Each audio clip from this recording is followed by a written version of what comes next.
nació por obra y gracia, dice la Biblia, del Espíritu Santo. Así que no hubo un contacto humano para que pudiera transmitirse el pecado en él. Entonces, él claramente fue tentado de la misma manera que lo somos cada uno de nosotros. Y estas tentaciones fueron presentadas por Satanás, pero fueron tentaciones reales en la vida de Jesús. Sin embargo, permaneció, dice la Biblia, sin pecado, que dice que fue tentado en todo, sin pecado, porque es algo que iba en contra de la naturaleza de él mismo, iba en contra de todo lo que era él. Es decir, en la luz no puede cohabitar la oscuridad de la misma manera. Entonces, era lo mismo. En la naturaleza de Jesús no podía haber pecado. Una persona puede tentarte. Ahora, y a esto voy tratando de aclarar lo que habíamos dicho en algunas ocasiones. El ser tentado no es pecado en sí. Una persona te puede tentar a hacer algo que está tal vez mal, o cosas mucho más fuertes, como por ejemplo cometer un asesinato o participar de un robo o un secuestro o cosas así. Ahora, lo más probable es que ninguno de nosotros tenga el deseo de tomar parte de estas acciones. ¿Qué es lo que pasa? Pero aún así eres tentado porque alguien colocó esa posibilidad delante de ti. Y esa es la tentación. Cuando tú niegas la tentación, cuando tú haces a un lado la tentación y no cedes esa tentación, entonces tú has triunfado sobre la tentación. Ahora, Jesús fue tentado de esta misma manera. Satanás puso delante de él ciertos actos pecaminosos, pero él no tuvo el deseo interior de participar en ese pecado. Y eso es lo que nosotros vemos. Por lo que debemos decir que él fue tentado, como dice el título, en todo, pero sin pecado. Entonces, el capítulo 8, por ejemplo, el capítulo 8 de nuestra confesión de fe, en el párrafo 3 dice lo siguiente: el Señor Jesús, en su naturaleza humana, así unida a la divina en la persona del Hijo, fue santificado y ungido con el Espíritu Santo sin medida, teniendo en sí todos los tesoros de la sabiduría y del conocimiento, en quien agradó al Padre que habitase toda plenitud, a fin de que siendo santo, inocente y sin mancha, y lleno de gracia y de verdad, fuese completamente apto para desempeñar el oficio de mediador y fiador, el cual no tomó por sí mismo, sino que fue llamado para él mismo por el Padre, quien también puso en sus manos todo el poder y juicio y le ordenó que lo cumpliera. Recuerdan que cuando nosotros vemos la vida de Jesús, él constantemente va repitiendo de que él no está haciendo su voluntad, sino vino a hacer la voluntad del Padre, y va en concordancia con lo que acabo de leer en nuestra confesión de fe. Pero a pesar de que Jesús no tenía la posibilidad de pecar, eso no significa que las tentaciones que enfrentó no fueran genuinas. Las tentaciones estaban ahí. Entonces, cuando leemos nuestro pasaje, en los dos primeros versículos de Lucas 4, 1 y 2, dice lo siguiente: Jesús, lleno del Espíritu Santo, volvió del Jordán y fue llevado por el Espíritu al desierto por 40 días y era tentado por el diablo. Y no comió nada en aquellos días, pasados los cuales tuvo hambre. Hermanos, recordemos que habíamos puesto como un énfasis la anterior semana en que Lucas hace como un paréntesis, porque inmediatamente, según los otros evangelistas, según Mateo, inmediatamente cuando Jesús fue bautizado, salió del Jordán y fue dirigido o fue impulsado, dice Mateo, al desierto para inmediatamente ser tentado. Pero ¿qué es lo que hace Lucas? Lucas hace como una especie de pausa, un intermedio, y dice: bueno, yo quiero hablarles de las credenciales de quién es este Cristo, este que acaba de decir el Padre en voz audible: este es mi Hijo amado. Y comienza a explicar la genealogía y de dónde venía. y cómo él tenía las credenciales requeridas para poder efectuar el oficio que había sido encomendado por el Padre. Entonces, ahora lo que nosotros estamos viendo, estos versículos, como dicen, Jesús lleno del Espíritu Santo volvió del Jordán y fue llevado por el Espíritu al desierto por 40 días y tentado por el diablo, y no comió nada en aquellos días pasados, los cuales tuvo hambre. Entonces, lleno, la palabra que usa acá Lucas es la palabra plero o pleres, que habla o que significa de saturado con, o lleno o controlado por completo con, y en este caso el Espíritu Santo. Él había sido lleno por el Espíritu Santo. Jesús, durante todo su ministerio, durante toda su vida humana, por decirlo así, estuvo completamente lleno del Espíritu Santo y controlado por él. En su humanidad se rindió por completo al control del Espíritu Santo, habiendo hecho a un lado, dice la palabra del Señor, dice que él hizo a un lado de manera voluntaria sus atributos divinos. Entonces, su tentación no fue el resultado de tomar malas decisiones o decisiones equivocadas, como a muchos de nosotros pueden pasarnos. No fue que esto lo dejó en una situación vulnerable, por decirlo así, o indefensa. Tampoco fue el resultado de haberse apartado de la voluntad de Dios. Al contrario, fue la voluntad de Dios que hizo posible que él enfrentara esta tentación, para que nosotros pudiéramos ver que él fue tentado en todo, pero sin pecado. El fin era cumplir el propósito de Dios. Jesús fue literalmente, como dice Mateo en el texto paralelo, dice que fue empujado o impulsado al desierto y fue llevado por el Espíritu Santo por 40 días. Ahora, la perfección del Señor Jesucristo en ninguna parte se hace más evidente que en este momento de la tentación. Nosotros podemos ver a Jesús enfrentando directamente a Satanás, y lo vamos a ver de la manera en cómo él enfrenta esto. No fueron solamente 3 tentaciones, y esto quiero poner en claro porque Lucas nos pone un contexto un poco más amplio. Si leemos en la primera parte del versículo 2, dice: lleno del Espíritu Santo, Jesús volvió del Jordán y por 40 días fue llevado por el Espíritu en el desierto, donde era tentado por el diablo. Ahora, la mayor parte de los comentaristas coinciden de que él, desde el principio de su propia vida, desde su niñez, su adolescencia, hasta llegar al principio de su ministerio, fue tentado.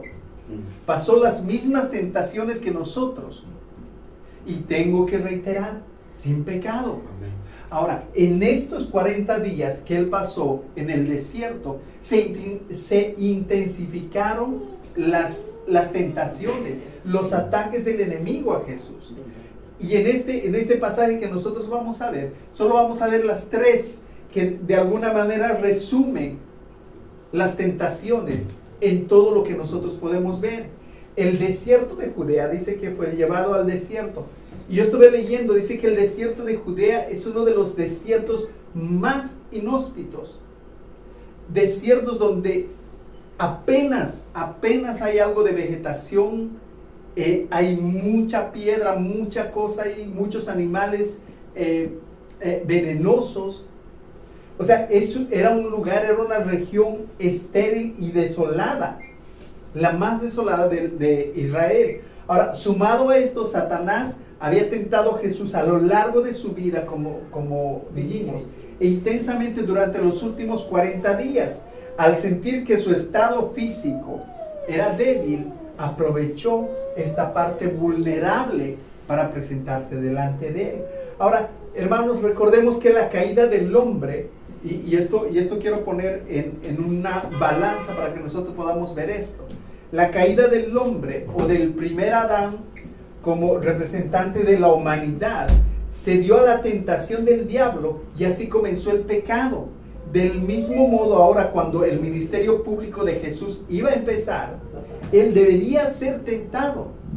Pero dice que de este modo la gracia recibiría la puerta abierta para que todos nosotros pudiéramos entrar. Este principio daba como el pitazo inicial para poder iniciar el ministerio de Jesús. Podemos suponer además que el Señor usó estos 40 días para prepararse para su ministerio. Yo creo que estos 40 días el Señor Jesús no estuvo vagando, aunque no hay una información. Pero si nosotros vemos la vida del Señor Jesús, siempre estuvo en contacto con el Padre. Seguramente Él estuvo orando, estuvo meditando en la obra que le tocaba cumplir, en la que el Padre le había encomendado. Entonces, hermanos, dice, no comió nada en aquellos días pasados los cuales tuvo hambre. Hermanos, debemos notar que en su naturaleza humana, en la naturaleza humana es que Él fue tentado. Por otra parte, su alma no era muchas veces insensible como nosotros pensamos. Vimos en la lectura que acabamos de ver con el hermano Alexis que el mismo Señor Jesús tenía hambre.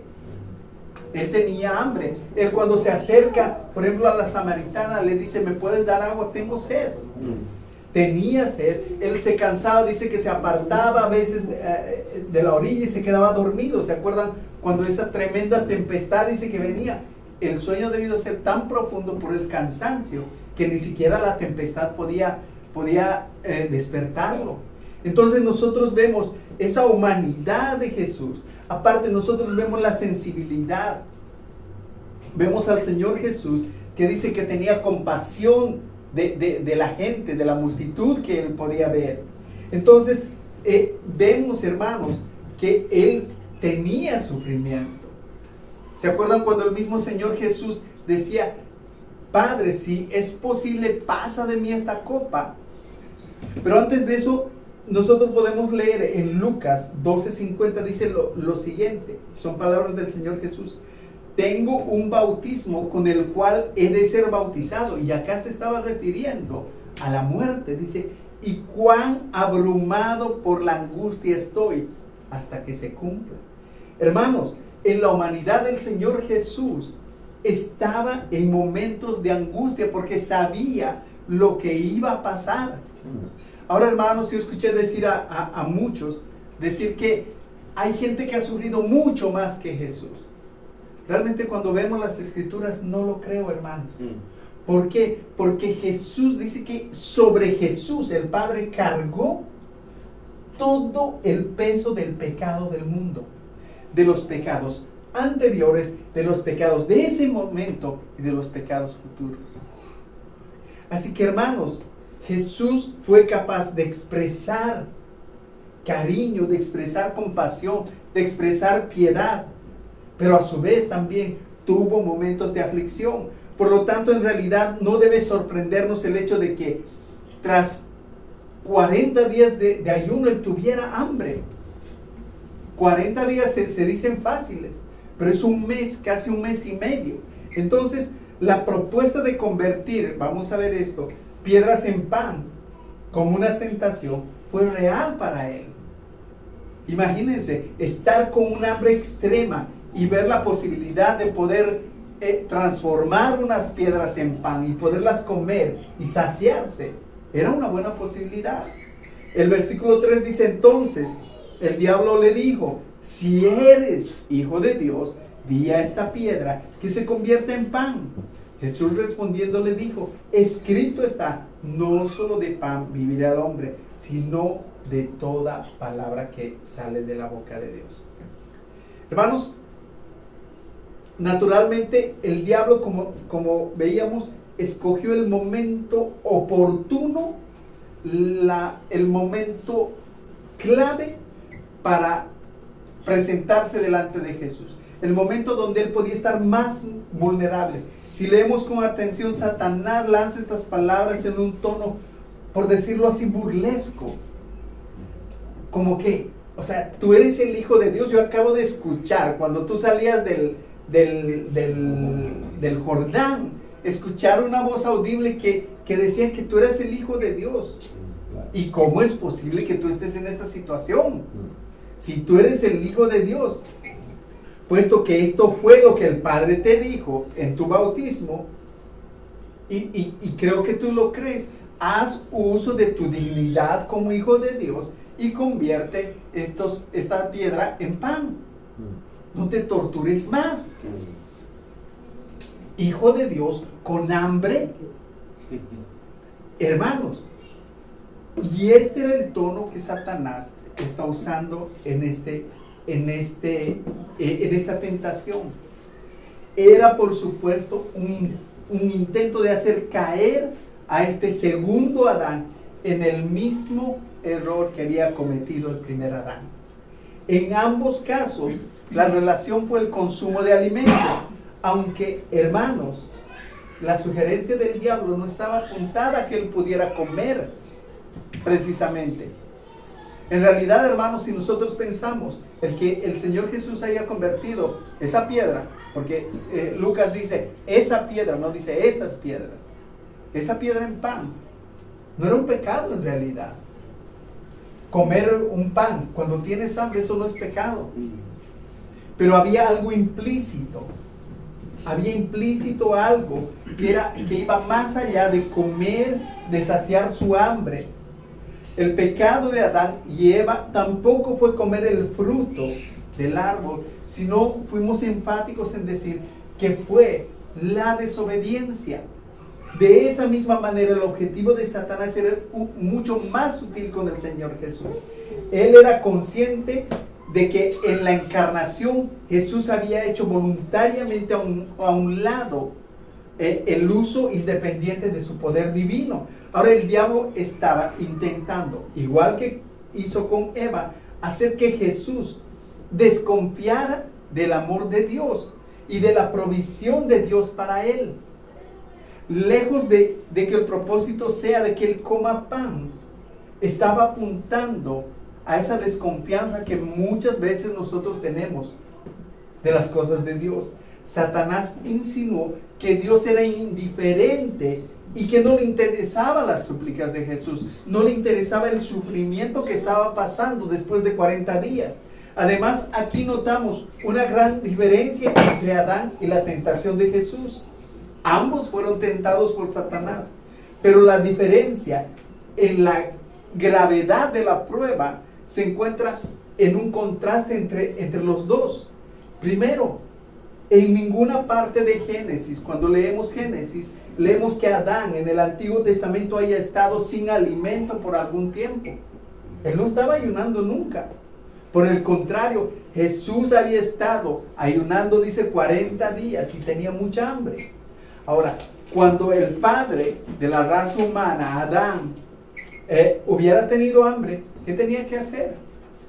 El Señor le había dicho, de todo árbol del huerto puedes comer. Si él tenía hambre, podía alcanzar simplemente un fruto cualquiera. Ahora, tal provisión no pasó con Cristo.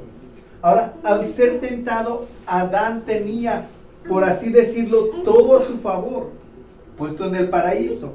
Jesús en el momento de la tentación permanecía en el desierto. Sin embargo, Jesús respondió a las mentiras o a las medias verdades que Satanás le dijo, como lo hizo con las otras tentaciones. Escrito está, no solo de pan vivirá el hombre, sino de toda palabra de Dios.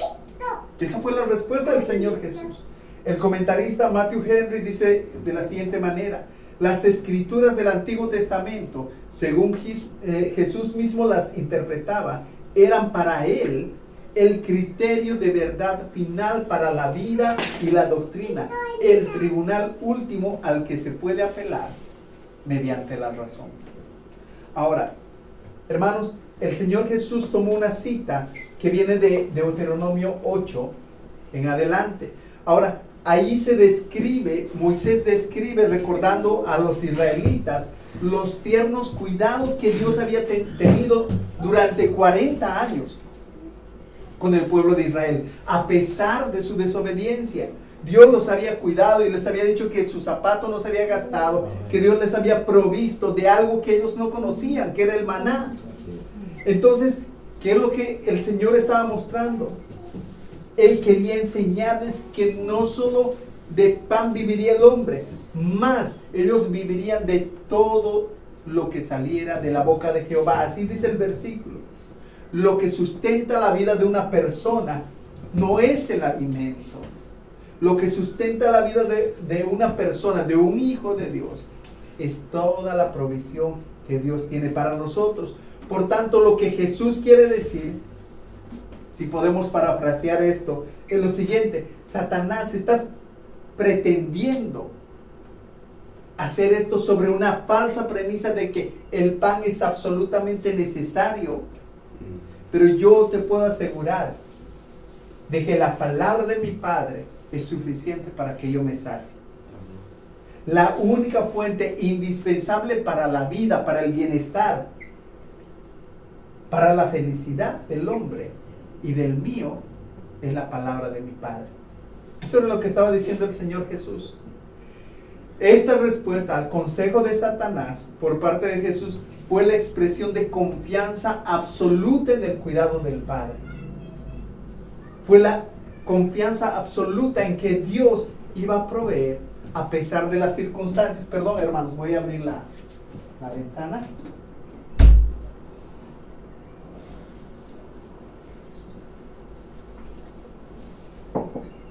Así para que despierten un poco.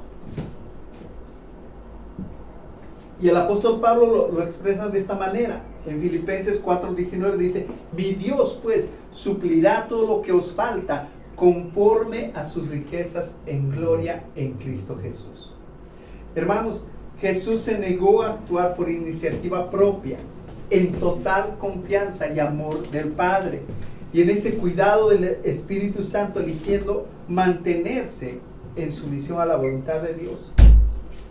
Vemos en el paralelo de Mateo que a su debido tiempo el Padre, Mateo 4:11 dice, provee para sus necesidades físicas. Dice que mandó ángeles y le llevaron comida. Pero Dios tenía su tiempo, el Padre tenía un tiempo específico. Jesús debía pasar este tiempo. Ahora, al igual que Jesús, los creyentes a menudo somos tentados a dudar del amor de Dios. Muchas veces en nuestro razonamiento decimos, si Dios nos amara, no estaríamos pasando esta situación. Si Dios nos amara, no estaríamos sufriendo como estamos sufriendo ahora.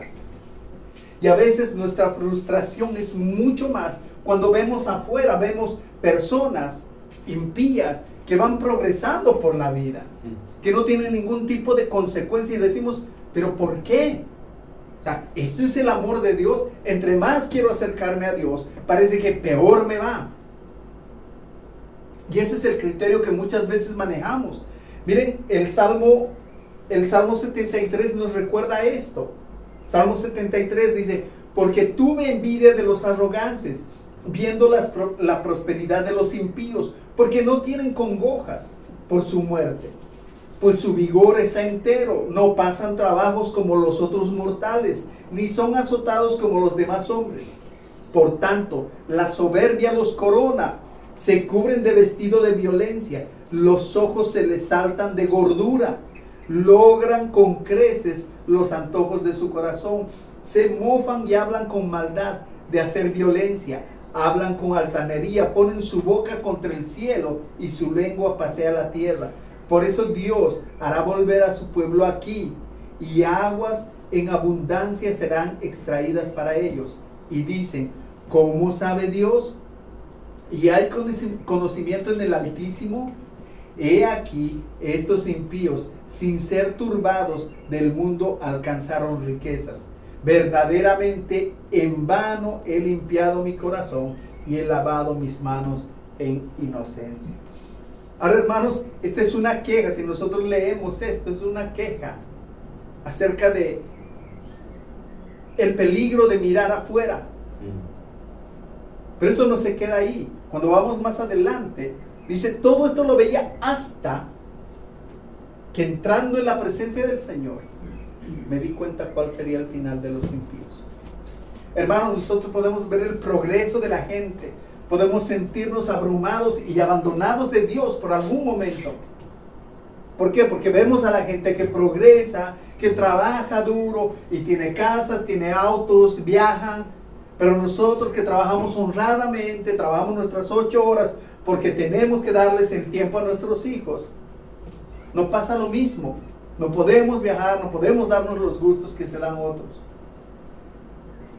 Pero hermanos, Dios en su tiempo dará el pago a cada uno. En su tiempo. Y por eso hablamos esta mañana. La Biblia constantemente nos recuerda a que hagamos tesoros en los cielos y no aquí en la tierra. Hermanos, al igual que Jesús, los cristianos debemos actuar bajo la voluntad de Dios. Y debemos confiar en que Dios, en su amorosa provisión, va a proveer para cada uno de nosotros. Va a poder darnos lo que nosotros necesitamos. Y en su tiempo, Satanás tentaba a Jesús para que convirtiera esa piedra en pan. Pero Mateo nos cuenta que al final de todo, el Padre proveyó para la necesidad que él tenía, porque él se mantuvo fiel. Hermanos, la segunda tentación, dice versículo 5, y le llevó el diablo a un alto monte y le mostró en un momento todos los reinos de la tierra. Y le dijo el diablo, a ti te daré toda esta potestad y la gloria de ellos, porque a mí me ha sido entregada, y a quien quiero la doy. Si tú postrado me adorares, todos serán tuyos. Respondiendo Jesús le dijo, vete de mí, Satanás, porque escrito está, al Señor tu Dios adorarás, y a Él solo servirás. Hermanos, Satanás usa estas cosas de una manera tan sutil, hermanos, que cuando nosotros pensamos que se nos está viniendo la tentación por un lado, muchas veces viene por otro. Además, como dijimos, hermanos, y quiero retornar en esto, la tentación de Jesús y la tentación de Adán no eran por el tema de comer o dejar de comer un fruto. Ahora cualquiera puede decir, pero ¿qué más da? ¿Qué más da si lo hago? Total, mañana me arrepiento. Hermanos, si nosotros vemos la consecuencia que hoy estamos pagando por la desobediencia, por comer ese fruto, implícita la desobediencia, hasta el día de hoy, no sé cuántos años tenga la tierra, no sé cuántos años hayamos vivido después de Adán, nos podemos dar cuenta que hoy mismo, por ese pequeño acto que no parece que no tuviera importancia, estamos pagando las consecuencias. Esos pequeños actos. El otro día, hablando con un compañero, él me hablaba acerca de Israel y del odio que se tienen árabes e israelitas por un pequeño acto de Abraham y Sara, por querer dar la mano a Dios para poder cumplir la promesa. ¿Qué hicieron? Vino Ismael. Y desde esos tiempos al día de hoy tienen una enemistad irreconciliable por un pequeño acto, por una pequeña cosa. Hermanos, hemos hablado muchas veces, no tenemos el día de mañana en nuestras manos, no nos corresponde. Y muchas veces podemos pensar, bueno, tengo la oportunidad mañana, me voy a arrepentir. Total, ¿qué más da si peco una vez más? Un pequeño acto, hermanos. Todo comienza con algo sutil y pequeño. Aquel que es alcohólico no ha empezado tomándose barriles de cerveza o de alcohol. Ha empezado con una copa. Un cigarro, un pitillo. una pequeña mirada a algo indebido en una revista, un libro, internet. Y así viene de pequeñas y sutiles cosas el pecado y la desviación total a la voluntad de Dios. Así que, hermanos, cuidémonos de esto. Entonces, esta segunda tentación nos muestra que desde la cumbre de un lugar alto, el diablo muestra a Jesús todos los reinos del mundo. Toda esa riqueza es ofrecida a Cristo por Satanás. Todo por el precio de una sola acción: el doblar las rodillas en señal de sumisión y adoración a Satanás. ¿Qué tenía que hacer el Señor Jesús? Simplemente, si postrado me adorares, dice. Y ese fue el plan inicial de Satanás, desde el principio. El objetivo de Satanás era conseguir que Jesús dudara del plan de Dios para él y que lo evitara. El Padre había prometido: pídeme y te daré por herencia las naciones y como posesión tuya los confines de la tierra. Esta era una promesa que el Señor había hecho ya en el Antiguo Testamento. Sin embargo, Jesús estaba aquí en medio de la nada, estaba solo, estaba hambriento y aún pensando lo peor que iba a venir, el sufrimiento que iba a padecer. Él mismo declara de que el Hijo del Hombre no tiene, dice, dónde recostar la cabeza. O sea, el creador del mundo, el dueño de todo, estaba en esa situación. Aparte, si nosotros pensamos en todo lo que el Señor tenía que pasar en su ministerio, Él fue rechazado por la gente, por su propio pueblo. ¿Qué dice la Biblia? A los suyos vino, a los suyos no los recibieron. Ahora, hermanos, la agonía del Getsemaní, el sudar gotas de sangre, hermanos, esa es una profunda agonía, El pensar en la brutal flagelación de Cristo antes de la cruz, el ser crucificado, el ser clavado, eso tenía que producir una dolorosa y profunda agonía en él. Y lo peor de todo, para él, yo creo que el dolor más grande fue el ser abandonado por su Padre en el momento en el que él estaba cargando el pecado en la cruz.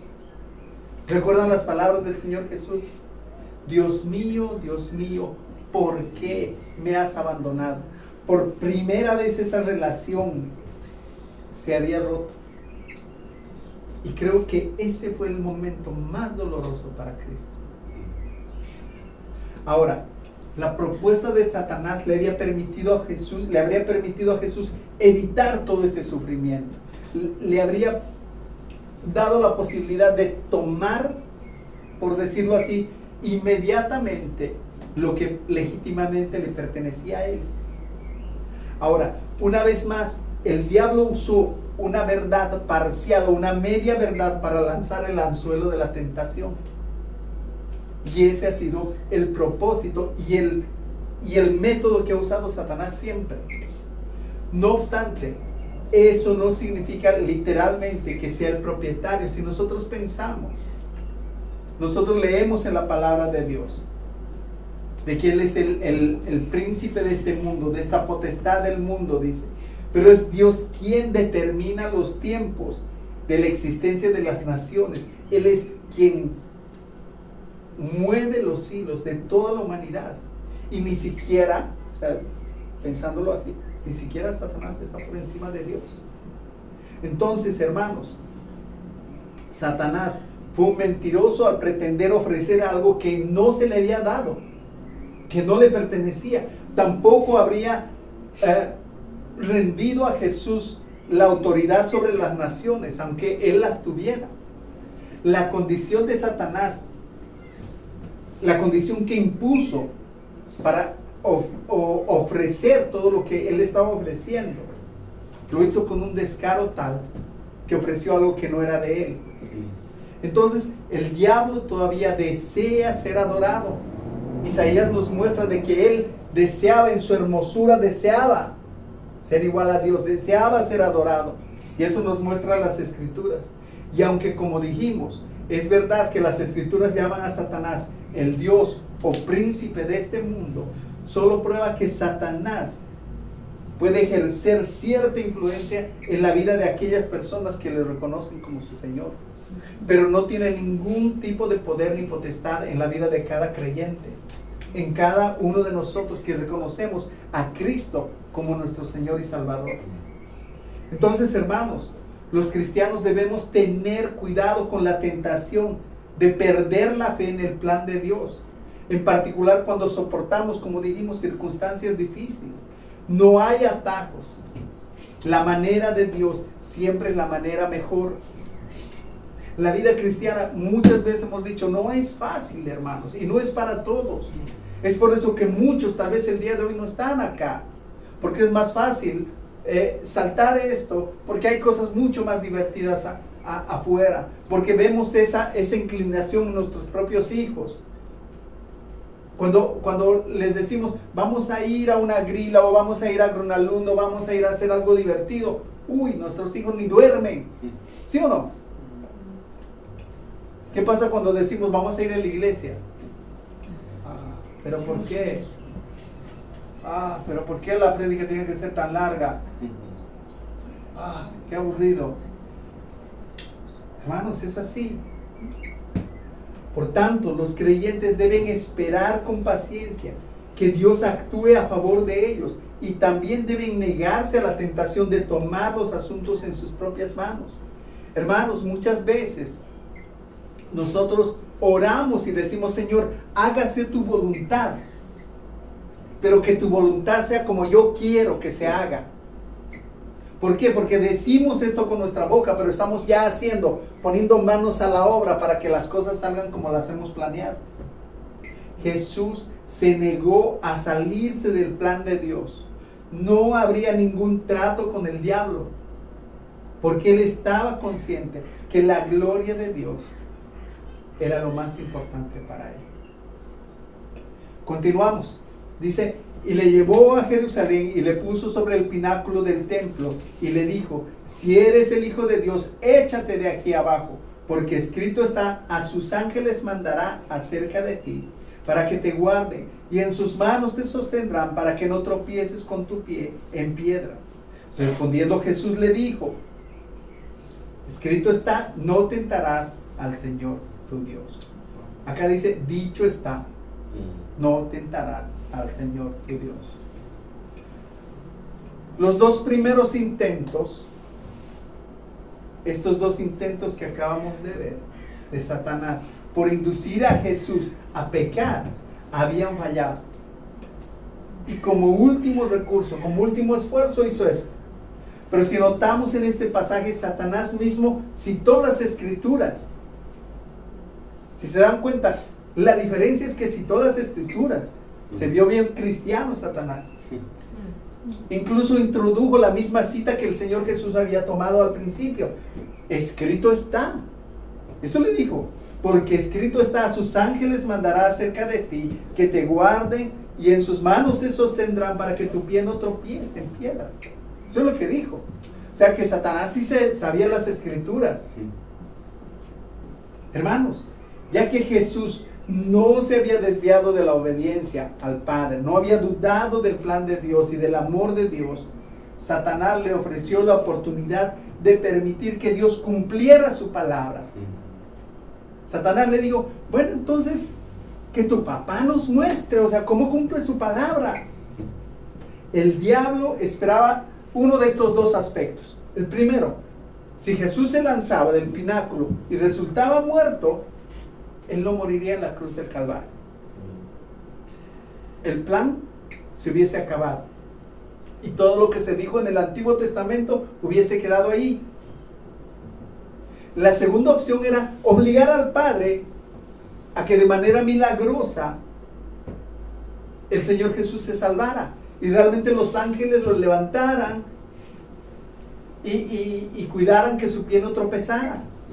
Hermanos, la esencia de esta tentación final fue atreverse a poner a Dios contra las cuerdas, por decirlo así, a ponerlo entre la espada y la pared, obligándolo a actuar. Pero Jesús se negó a actuar de esta manera. En lugar de eso, Él respondió ante esta tergiversación de la palabra, por decirlo así. Le dijo y le ordenó claramente: no tentarás al Señor tu Dios. Ahora, ahí hace hincapié en el decir: Él también está por encima de ti. Él es tu Dios y tú eres el que te sometes delante de Él. Ahora, ¿cuál es la parte que nos toca? Este tipo de tentación es quizás la más sutil y la más peligrosa, porque viene disfrazado de cristianismo, porque viene disfrazado de algo que la Biblia dice, pero sacado fuera de contexto. En realidad es la manera arrogante y descarada que exige que Dios haga como yo quiero que haga. Y esto lo hemos visto muchísimo. Lo hemos visto muchísimo en este ministerio. Nómbrelo, declárelo, dígalo y téngalo. Ya sabemos de quién estamos hablando. Pero muchas veces, hermanos, o sea, nosotros miramos a estas iglesias de la prosperidad con wow, no, pero muchas veces nosotros también actuamos de la misma manera. Muchas veces nosotros actuamos de la misma manera, y esa es la esencia del hombre. El hombre siempre ha querido ponerse bajo el lugar o sobre el lugar de Dios para entenderlo mejor. Por eso el Señor dice en sus mandamientos: amarás al Señor tu Dios con todo tu corazón, con toda tu mente y con toda tu alma. Y el segundo dice: no te harás imagen ni semejanza de lo que esté arriba en el cielo o abajo en la tierra. Y eso te incluye a ti, me incluye a mí. Tú no eres Dios, yo soy Dios. Sin embargo, cuando Él entrega, muchas veces, cuando entrega los bienes que hemos reclamado por fe, ¿qué pasa? Muchos se desilusionan, muchos abandonan a Dios. ¿Cuántas veces hemos orado por trabajo para muchos? Y muchos se han perdido. ¿Se acuerdan cuando el hermano Daniel agarraba y hablaba, decía, hermanos, cuando estábamos hablando acerca de la membresía? O sea, si hay un trabajo que te aparta de la iglesia, si te aparta de tu responsabilidad con Dios, no es un trabajo de parte de Dios. Entonces, hermanos, lo que nosotros debemos hacer es orar como el Señor Jesús mismo oró. Dice: hágase tu voluntad así en el cielo como en la tierra. Y esto es lo que nosotros debemos hacer. Último versículo 13. Y cuando el diablo hubo acabado toda la tentación, se apartó de él por un tiempo. Hermanos, vemos la victoria del Señor Jesús. Satanás había probado por todos los medios de que Jesús pecara, de que Jesús desobedeciera la voluntad del Padre. Derrotado y rechazado por Jesús, dice que Satanás se apartó por un tiempo. Eso no quiere decir de ninguna manera que Satanás no dejó de tentar a Jesús, sino constantemente estuvo en ese trabajo. Lucas 22-28 dice, Jesús les dice a sus discípulos: vosotros sois los que habéis permanecido conmigo en mis pruebas, tentado en todo, pero sin pecado. Cuando Él habla de pruebas, habla de tentaciones, de cosas que ahí habían estado. Satanás, por medio de Pedro, tentaría una vez más a Jesús para que evitara la cruz. ¿Se acuerdan las palabras? Dice: quítate delante de mí. Pedro le dijo: Señor, que esto no te acontezca. Y el Señor Jesús le respondió, por poco más no le responde: apártate de mí, Satanás. Le respondió: quítate delante de mí, Satanás. Eres tropiezo porque no pones la mira en las cosas de Dios, sino en la de los hombres. Hermanos, varias lecciones que podemos aprender en estos textos. Hermanos, la tentación va a venir a la vida de cada uno de nosotros todo el tiempo, todo el tiempo. Esto no ha cambiado. Si Jesús era tentado todo el tiempo que permaneció en esta tierra, en su vida, por supuesto que nosotros vamos a ser tentados. Y mucho más, hermanos, cada vez que nos acerquemos más a Dios, que tengamos la disposición de orar más, de leer más, de buscar más a Dios, las tentaciones van a ser más fuertes. Y es lo que pasa, esa es una regla. Satanás siempre va a tratar de que nosotros desconfiemos del amor de Dios, desconfiemos del plan y de la voluntad de Dios en nuestras vidas. Satanás va a aprovechar las circunstancias específicas para lanzar sus ataques. Justamente tentó a Jesús en una parte culminante de su ministerio, una parte importante de su ministerio, cuando él estaba empezando justamente. Ahora, es seguro que nosotros vamos a tener tentaciones, pero ¿qué era lo que el Señor había hecho? Había contrarrestado la tentación con la palabra, con la palabra, con la palabra.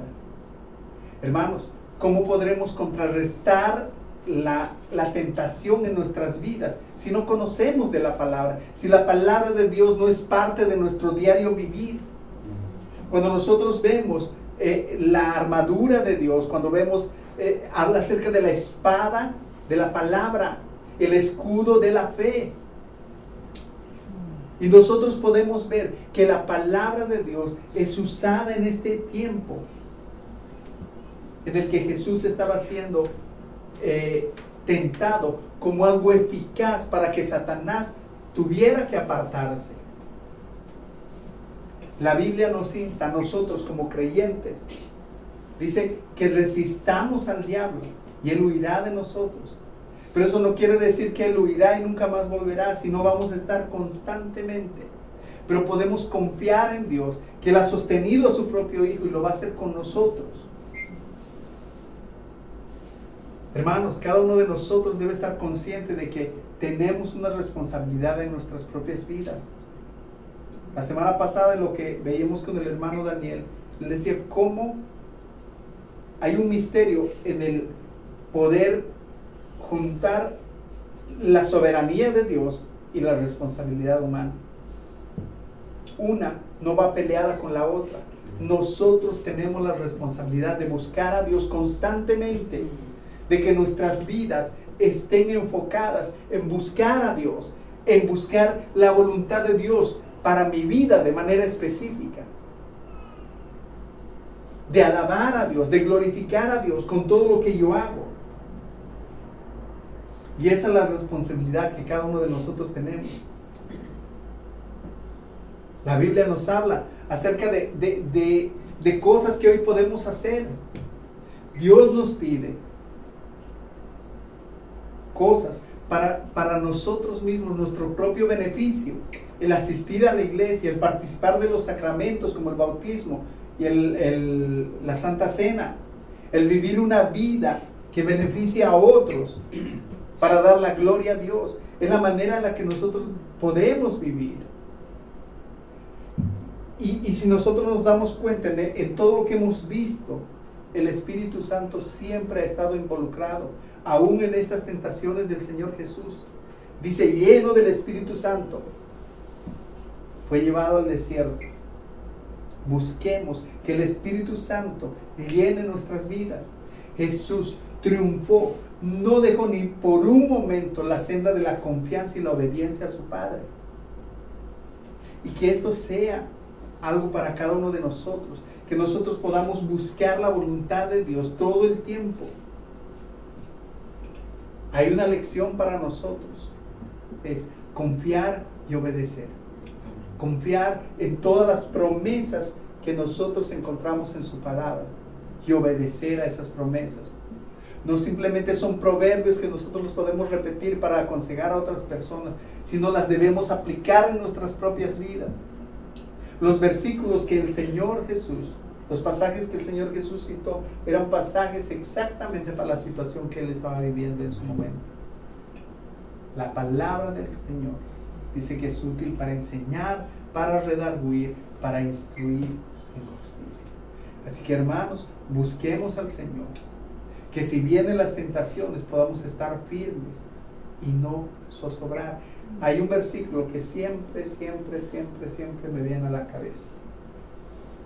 El que esté firme, cuide que no caiga, porque las tentaciones se van a agolpar en nuestras vidas y a veces van a hacer que nuestras rodillas se quiebren, pero mantengámonos firmes delante del Señor.